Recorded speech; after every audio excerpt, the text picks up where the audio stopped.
Hello and welcome to Cider Chat. My name is Rhea Windcaller and I am the producer and cider MC of this weekly podcast, where we speak with makers, cider enthusiasts, and folks within the cider trade from around the world. On this here episode 221, we're going to have the first part of the Ask Ryan Quarantine Quad. Quad because I believe it's going to be 4 parts. This guy really delivered, and this guy is none other than Ryan Monkman from FieldBird Cider, based in Ontario, Canada. Let's first get a little bit of news out and about in Ciderville to bring us up to date, and this is going to be a little dispatch coming in from the United Kingdom. I was invited to a spontaneous Google Hangout with my friends at Duck Chicken. That's both Colleen and James. Those folks are so good at calling out and saying, hey, you online right now? You want to do that? And they caught me at a perfect time. And they also were talking about Perry and chatting with Albert Johnson of the Ross-on-Wye Cider and Perry Company based in Ross-on-Wye. Now, all these folks you've heard me mentioning quite a bit because there is an upcoming England cider tour. So I think this will give you a good idea of what we're doing there and what we are, hoping and praying for. So let's cut to that mini chat right now coming in from the UK. What's happening out in Ross-on-Wye? How are you doing out there? Is it are all the streets quiet and, the Yew Tree pub is... Yeah, everything is pretty quiet around our place. So the Yew Tree, we shut it on March 20th. That's when all pubs in the country had to shut. We did 2 days of takeaway sales from the soda shop. And then I decided, no, we're just going to shut completely. That's what we should do. That's the right thing to do. So we did. And we're not open still. But we've got a few people who do online web shops. So we've been actually selling quite a lot through that. So we're actually doing totally fine right now.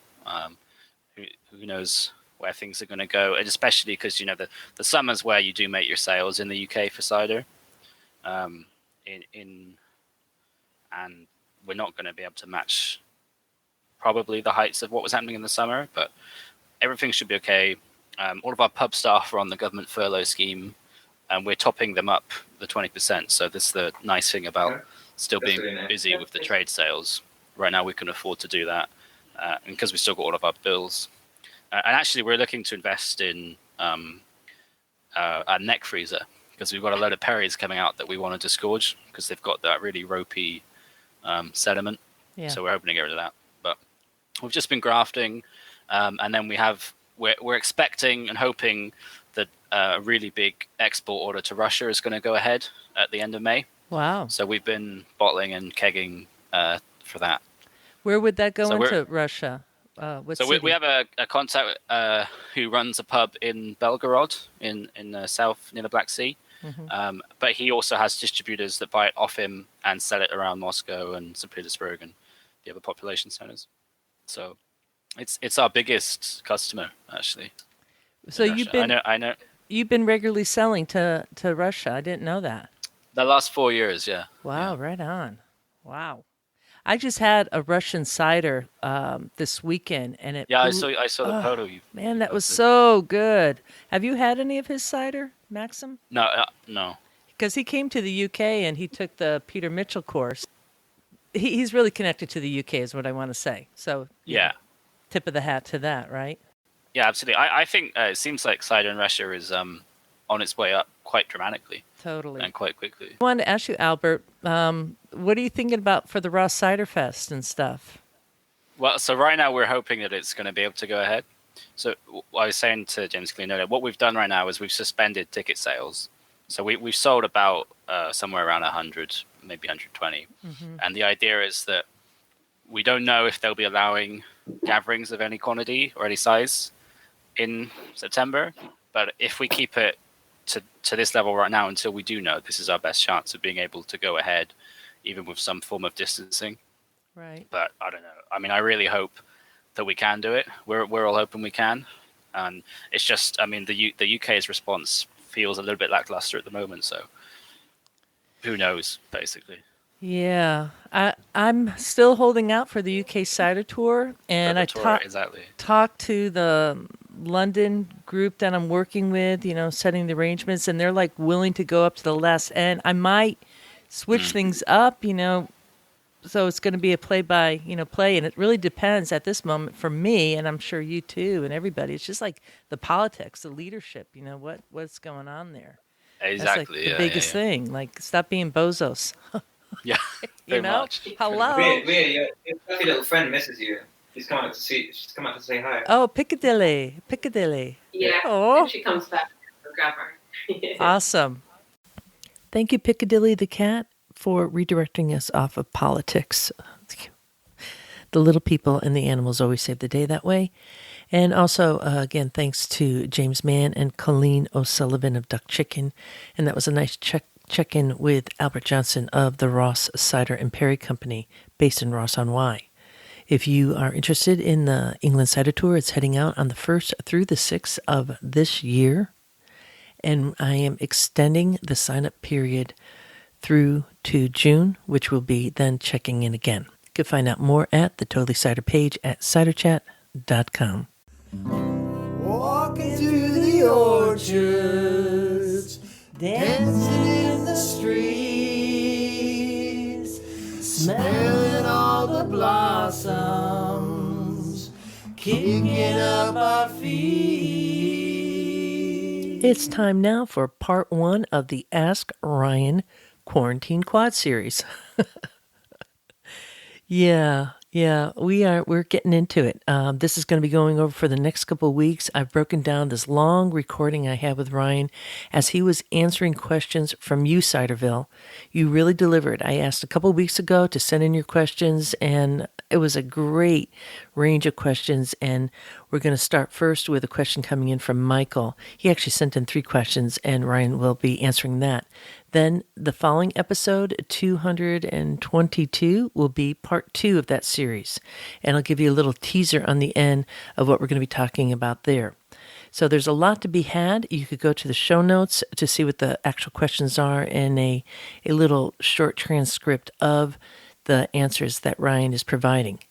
Who is Ryan? Well, he's none other than Ryan Monkman. He is part of FieldBird Cider that he and his wife Nicole have set up in Prince Edward County, which is on the north shore of Lake Ontario in Ontario, Canada. I met Ryan a couple years back, and our friendship just continues to grow. And, you become friends when your friends start blaming you for different things. You'll hear on this episode.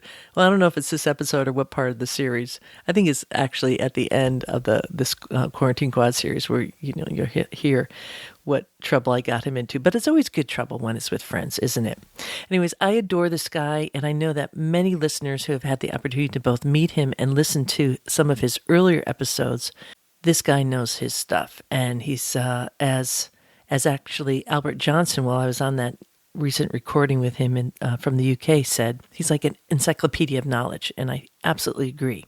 So without further ado, let's go to the first segment of Ask Ryan with Ryan Monkman of FieldBird Cider.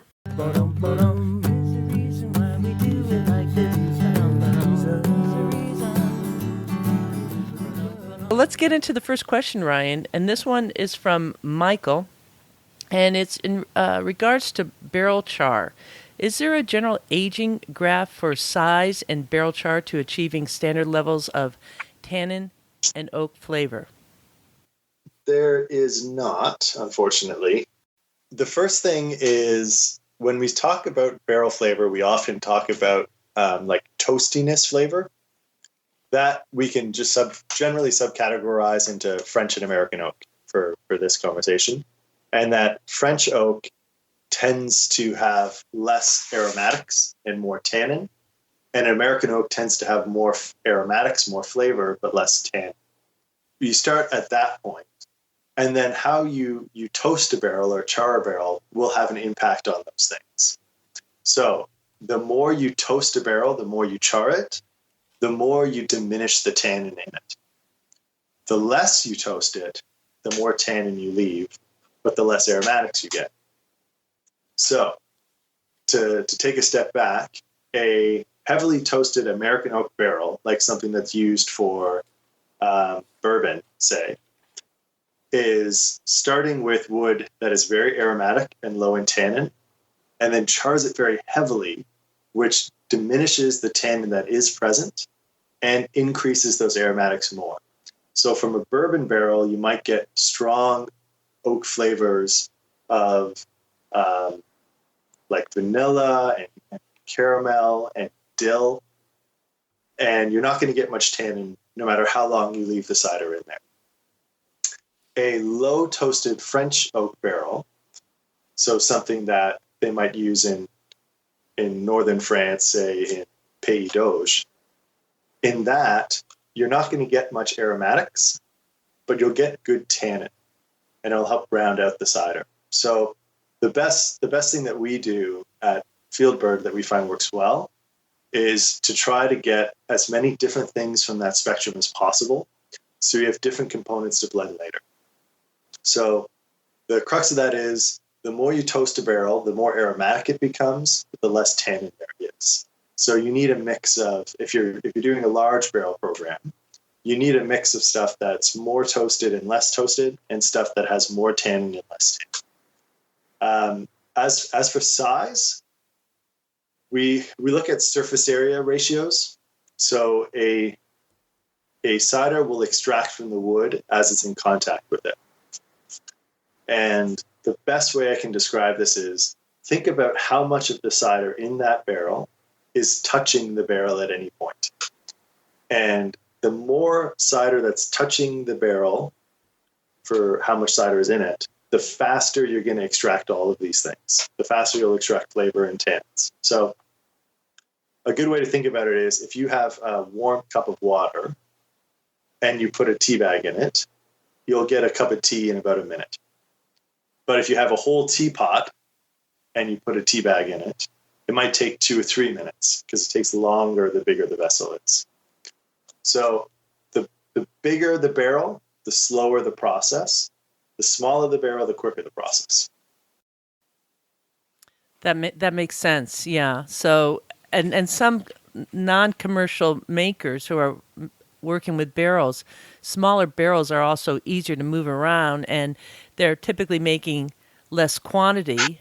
So if they're working with a 5-gallon carboy, maybe they want to put something in like a 3-gallon barrel just so they could kind of move it around in their storage area, which is also something to consider. But exactly. You're working with, I mean, what's the average size of the barrels that you're working with at FieldBird? Gosh, we're retiring some barrels right now. I think our active barrel list is about 80 barrels right now. And probably 60 of those are 228 liters. So a standard, what we call a Burgundian barrel. So the reason we use that size is, one, they fit on racks really well and stack really well. And the second thing is, when they're empty, it only takes one person to move them. The biggest barrels we have are 600 liters, which is like 160 gallons or something like that. They take a forklift to move, because they're just too big and too heavy. But we have 3 of those. And then, just like you're saying, for small projects, we have probably about a half dozen barrels that are 50 liters or smaller. Mm-hmm. So sometimes we'll put like Northern Spy in a 5-gallon barrel, and it'll extract really quickly. But we'll only have it in the barrel for a few weeks. Okay. And Ryan, what do you mean by Burgundian? There are 2 like most standard sizes of barrels. So a 228 liter barrel, which is kind of stubby and fat, is from Burgundy in France, and is used for Burgundy wines. So Chardonnay and Pinot Noir specifically. The other major standardized barrel size is called Bordeaux, and it's from Bordeaux in France, and is skinnier and longer, and holds a little bit less, holds up 225 liters. So even we talked about how barrel size affects extraction, but so does circumference. So a Burgundian barrel, which is fatter, you have less cider at any given point in contact with the wood. But a Bordeaux barrel, which is skinnier and longer, you have more cider in contact with the wood. So that changes extraction rates too. Wow. A lot to take in there. Okay. Yeah. Run quick math in your head of percentage of that cider that's touching the barrel. The higher the percentage of cider that's in contact with the barrel at any given point, the quicker you're going to extract. So the 25-liter barrels we have extract far faster than 600-liter barrels we have. When you're looking at the size, for the Barrel Char and the tannin oak flavor, are you also looking at the blend of juice that you're putting in there? So a juice that would be classically, very high in tannin versus one that would be very high in that kind of acid profile. Yeah, but it's almost converse to what you would think. So the type of tannin that's in oak, the type of tannin that is in oak, we call it sacrificial tannin, basically. So the tannin that is in a piece of untoasted oak isn't that stable. It binds with oxygen pretty quickly. It binds with other things. It's highly reactive. The tannin that's in apples, it's much slower to react. So what ends up happening is when you put cider into a barrel, especially if it has untoasted heads. So oftentimes the horizontal part of the barrel is toasted, but the round bits in the end are left untoasted. And because the less you toast something, the more tannin it has left in it. Those untoasted heads have high levels of this, what we call sacrificial tannin. So when you put the cider in the barrel, there's going to be oxygen involved in it, guaranteed. There's going to be all sorts of things, yeast doing their thing, bacteria doing their thing. And all of that wants to bind with tannin. And what happens is, because the oak tannin is so reactive, it basically sacrifices itself to save the tannin in the apples. So what we try to do is, when we have a high tannic apple, when we have high tannic fruit, we put it into oak that is lower toasted and has more active tannin left in it. So newer, low toasted oak. And the reason we're doing that is we're kind of trying to preserve that tannin that's in the apple. Yeah, I love it. Let's move on with the next question from Michael. He actually sent us 3 questions. And the second one, is there a recommended temperature for barrel aging? It depends on what stage you're at in the cider making process.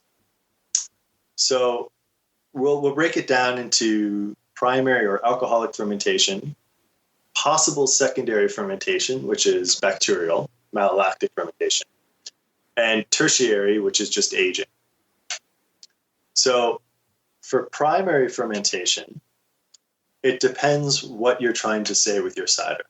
So we use a mix of temperatures in our primary fermentation, and how we control that in barrels is where we physically put the barrels. Sometimes we'll put them outside overnight. Sometimes we'll put them, by the heater.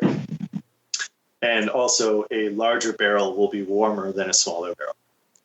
So a cooler ferment at, I'm sorry, I can't run all this math in my head, but a ferment between 14 and 16 degrees Celsius is going to produce a lot of rich, floral, pretty aromatics, but won't have a lot of body to it, won't have a lot of thickness. A ferment at 20 degrees Celsius or 22, 23 degrees Celsius, so think of 70 to 75 Fahrenheit, it's going to evaporate off a lot of those pretty aromatics, but that warm temperature will create a lot of body, a lot of width and fattiness in the cider. So we like to use a mix of all sorts of different things. If you're working with one barrel, my suggestion for primary fermentation is to try to keep it cool.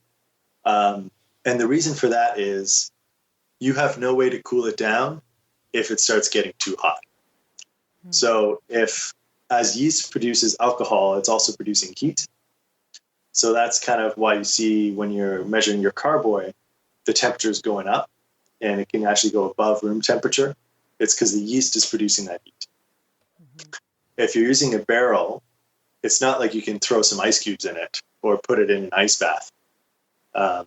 You're very limited in what you can do to bring its temperature down if it starts to basically have a fever.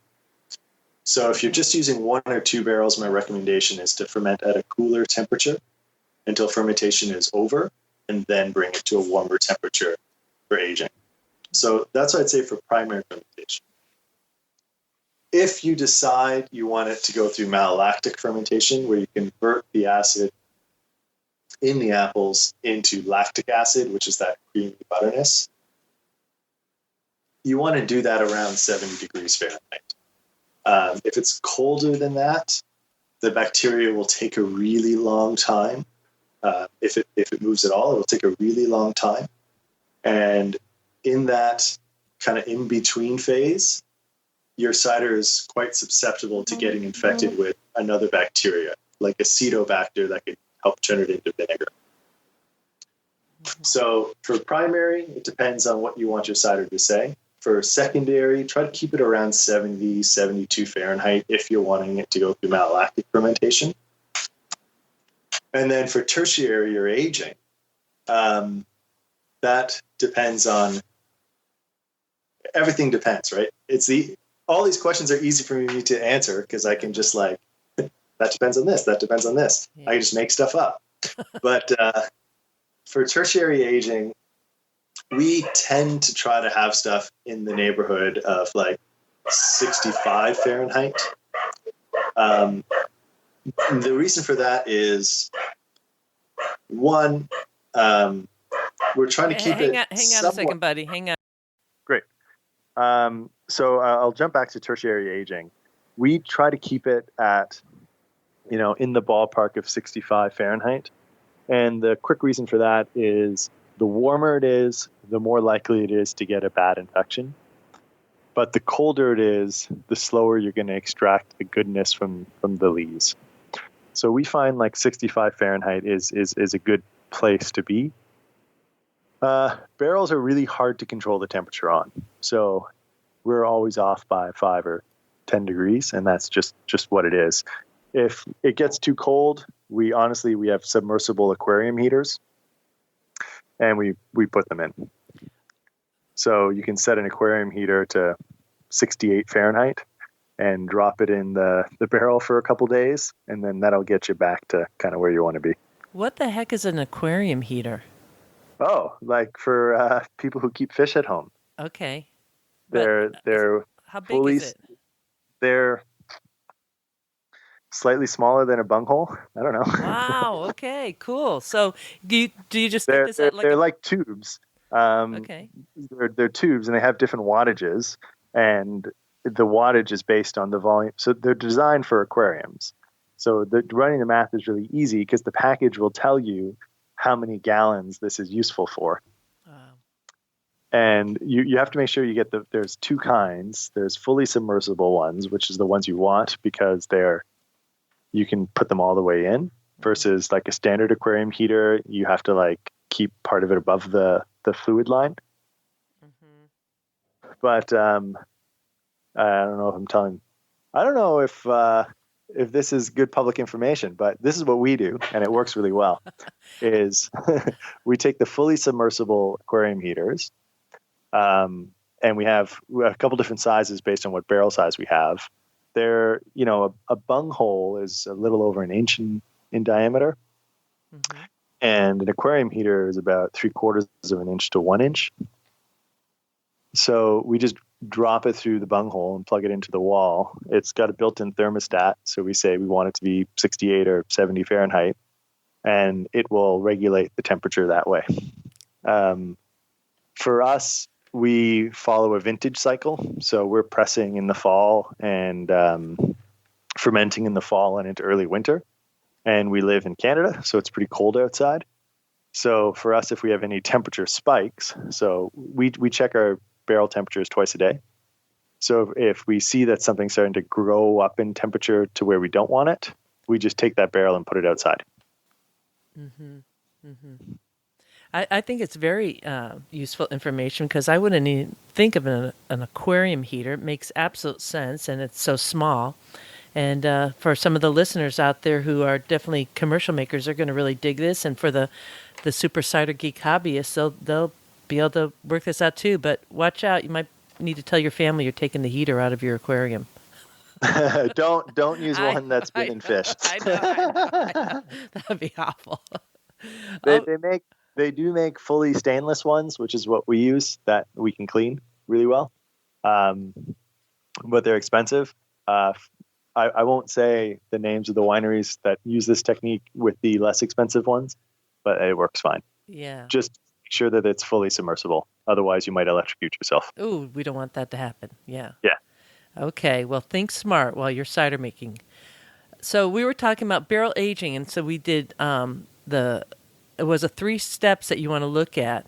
And that's a primary malolactic fermentation if you want to do that. And then the third one, did you want to talk a little bit more about just... So tertiary is or third stage is just the aging process. That can last anywhere from, 3 days to 3 years, depending on what you want to be doing. For that stage, we generally try to keep it around 65 Fahrenheit.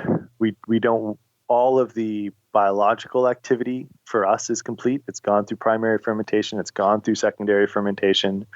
So at that point, any biological activity is potentially spoilage. So keeping it a little bit cooler can slow that process down.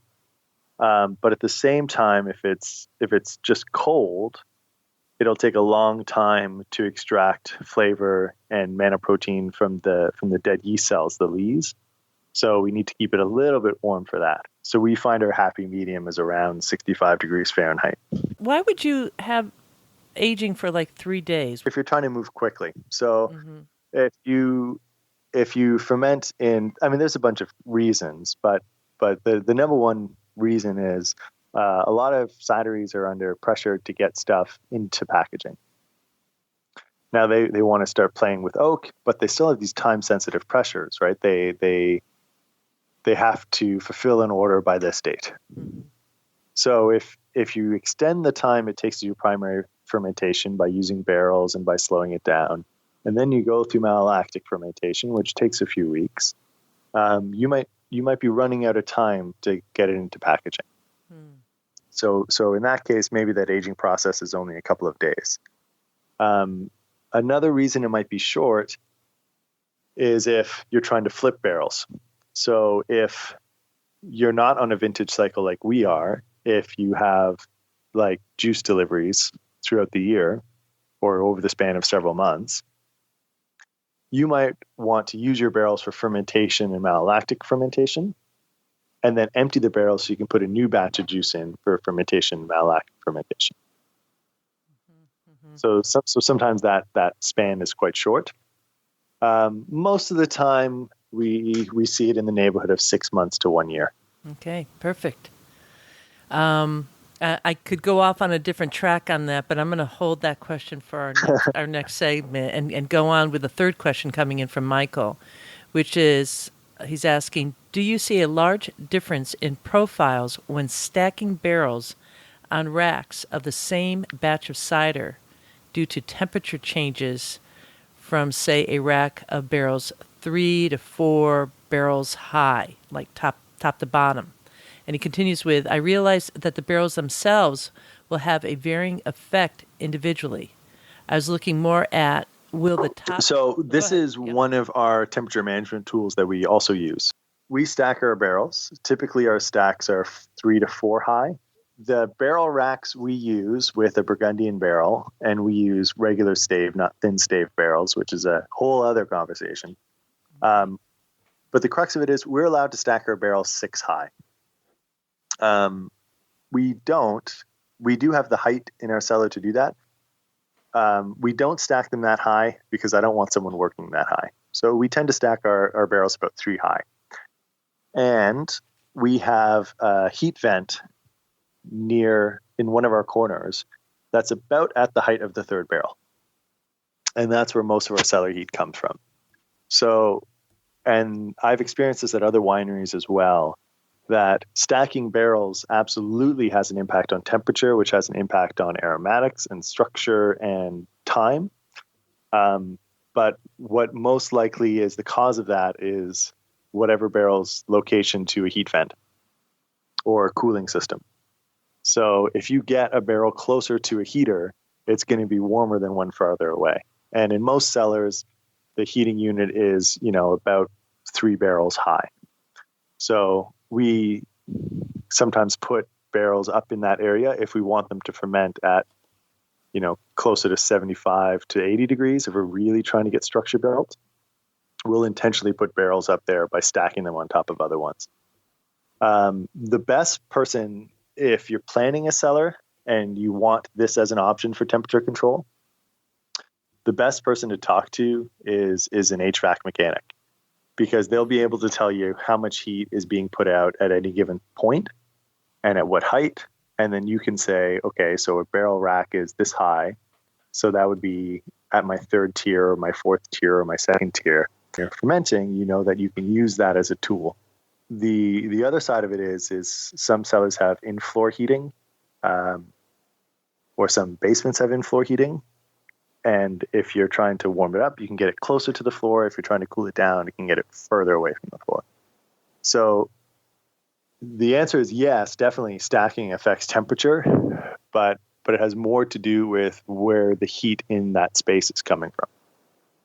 What about that, a tasting room that has like barrels stacked in the tasting room where it's not really a cellar?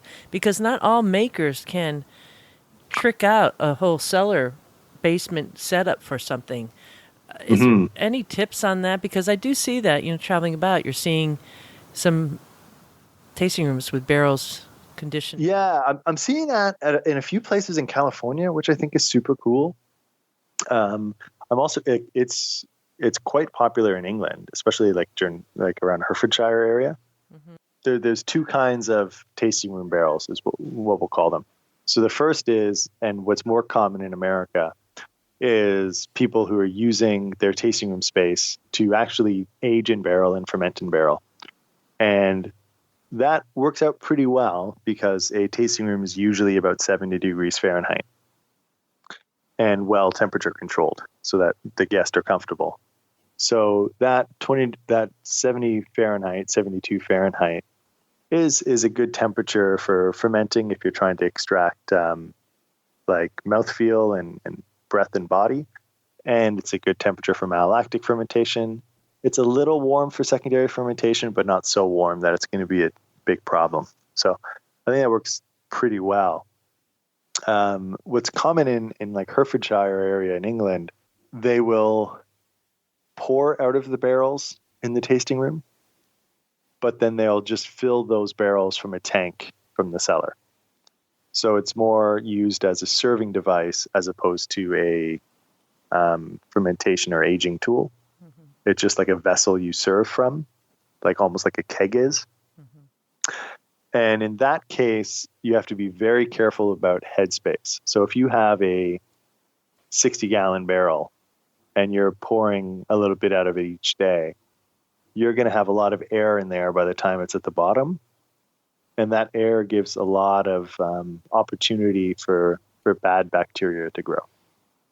So what we do in that case, if we have a barrel that isn't full and we don't have something of the same thing that we can fill it with, is we drop in a little bit of dry ice or carbon dioxide gas, which you can get. I mean, any commercial producer has a lot of access to carbon dioxide, and even the home producer can either buy like a small tank, or can get dry ice pellets from your local bulk gas distributor. Like you can just go in and buy like a pound of dry ice. People use it for like camping trips. Mm-hmm. And if you drop 1 or 2 pellets of dry ice into a barrel and leave a vent on it, like a fermentation bung, it'll fill that empty space with carbon dioxide gas instead of air. And then that really decreases the risk of bacteria growth. Is there any like resources you would recommend for folks who are interested in doing that to like read up on? Any written material on that? So folks are just kind of like dropping it in water and in their barrel. We don't want any kind of mishaps here for folks. If it's something that makes you uncomfortable, just use gas. So what's the benefit of dry ice, and use very, very little of it, because dry ice expands enormously. The benefit of dry ice as opposed to gas carbon dioxide, a lot of home cider makers have a canister of carbon dioxide for their kegging, right? Mm-hmm. Or if they have that kind of setup, they often have a small canister of carbon dioxide. You can just put a bit of carbon dioxide in there and it'll replace the air. The benefit of dry ice is that you can put a bit in and put a vent on it, like a fermentation lock, and the gas will come off slowly and pushes all the air out as it fills up from the bottom. So you get better coverage that way. But if you have a barrel that's almost full and you drop some dry ice in there, it's going to look like it's boiling over and you're going to lose a bunch of cider. So it's only something you would do if you have like a half-fill barrel. Yeah, and you don't want to be touching dry ice either with your hand, right? No, use a heat glove. Your bigger risk with carbon dioxide is inhalation. So if you are using carbon dioxide and you feel lightheaded or you feel like you're getting a headache, get the hell out of that space. Yeah.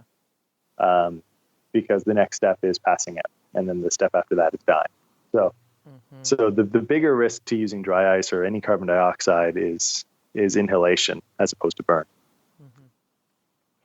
Well, let's leave it like this. Anybody thinking about doing that, it's your own responsibility to do the research first. Yeah, and whoever you buy it from will tell you, ask them for the safety information, and they will give it to you in a safety data sheet with everything you need to know. That finishes part 1 of the Ask Ryan Quarantine Quad series. When we return next week with Ryan Monkman of FieldBird Cider, he'll be discussing your options for stacking barrels and what to consider, and also talking about barrel aging and cleanliness.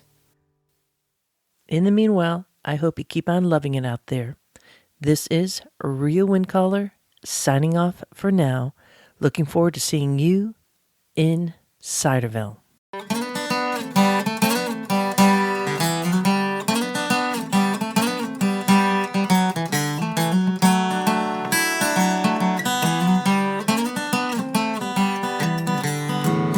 We like cider, we like palms, we love orchards and having fun. There is a reason why we do it like this. Oh yes there is. There is a reason why we do it like this. Oh yes there is. There is a reason why we drink it like this. Oh yes there is a reason. We like walking through the orchards, dancing in the streets, smelling all the blossoms, kicking up our feet.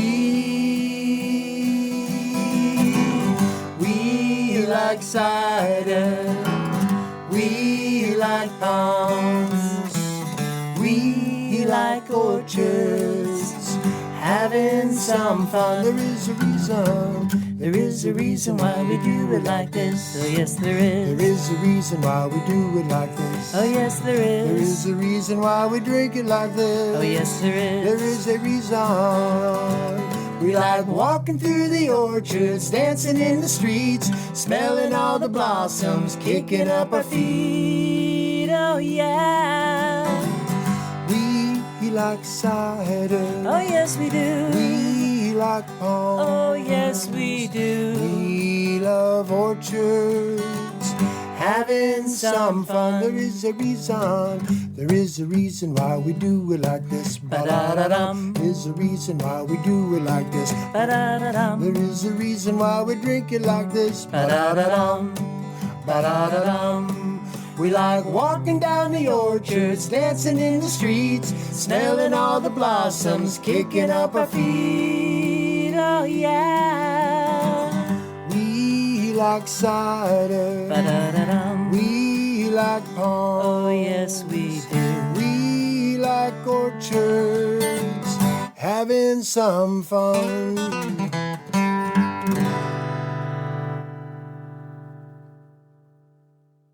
Yeehaw!